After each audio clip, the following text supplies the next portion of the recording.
তো আজকে আমি বানাবো লাউ দিয়ে চিকেন। আজকে অবশ্যই ফার্স্ট টাইম খাবো, তোমরাও হয়তো লাউ দিয়ে চিকেন খাওনি। তো চলো রেসিপি বানানো শুরু করি।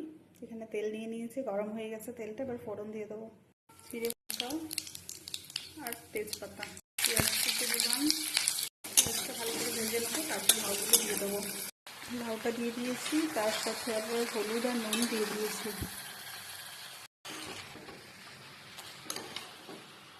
এখানে আমি চিকেনগুলো টুকরো টুকরো করে একদম ফ্রাই করে নিয়েছি। এবার চিকেনটা দিয়ে দেবো লাউয়ের মধ্যে। দেখো লাউ থেকে কতটা জল বেরিয়ে এসছে, জল কিন্তু একদমই আমি দিইনি।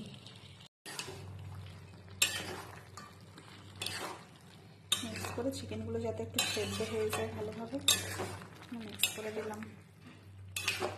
এখানে আদা রসুন বাটা আর কাঁচা লঙ্কা বাটা একটা দিয়ে দিলাম। গুঁড়ো মশলাগুলো দিয়ে দিয়েছি। এখানে একটু